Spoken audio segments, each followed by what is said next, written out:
ये मंदार पर्वत सबसे पुराना पर्वत है। जब पृथ्वी बनी थी उसी समय की यह बनी हुई है और यह ब्लैक ग्रेनाइट से बना हुआ है, इग्नियस रॉक्स है। और इस पर अभी आप देख रहे हो कि एक भी लेयर नहीं है। ये लेयर नहीं होने का कारण है कि यह इग्नियस रॉक्स है। और जितने भी स्टोन है उसमें कहीं भी आपको लेयर नहीं दिख रहा है। जहाँ से आपका पानी निकल रहा है वहाँ आप देखिए ब्लैक दिख रहा है।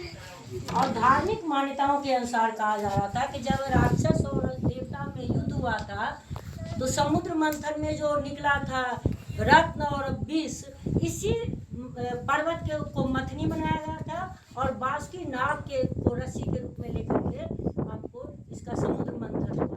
अब सवाल उठता है कि यह इतने समुद्र के बाद समुद्र मंथन में कैसे रहा?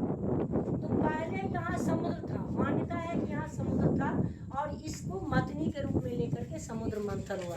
धीरे धीरे थोड़ी दूर पर यहाँ झारखंड का बॉर्डर आता है और झारखंड के जस्ट बाद पश्चिम बंगाल, यहाँ तक समुद्र था और धीरे धीरे समुद्र पीछे हटता गया और यह धरती खाली होती गई। तो यह धार्मिक मान्यताओं के अनुसार यह समुद्र मंथन में मथनी के रूप में यह मंदार पर्वत काम किया और जितने भी धर्मशास्त्र है उसमें इसकी चर्चा है।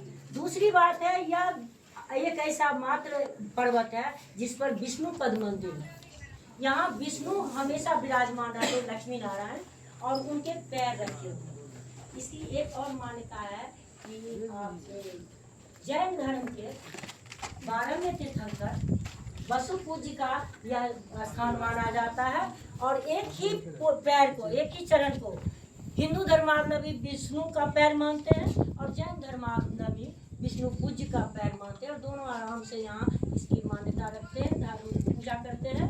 और तीसरी मान्यता है कि संथालों का यह सबसे बड़ा क्षेत्र है और वह 14 जनवरी को मकर संक्रांति के लिए यहाँ विशाल मेला लगता है और वह यहाँ अपना तंत्र मंत्र तांत्रिक क्रियाकलाप करते हैं। इसलिए यह मंदार पर्वत धार्मिक, आर्थिक, सामाजिक दृष्टि से भी और पर्यटन की दृष्टि से, इन्वायरमेंट की दृष्टि से बहुत महत्वपूर्ण है। इसलिए इस पर्वत के बारे में हम इसलिए अध्ययन करने आए हैं, इसमें विकास की जो संभावनाएं हैं उसको तलाशा जाए और इसमें कौन कौन सी चीज़ें हैं, कौन कौन से खनिज हैं और यहाँ के कौन कौन से विकास हो सकते हैं, इसके लिए हम यहाँ अध्ययन के लिए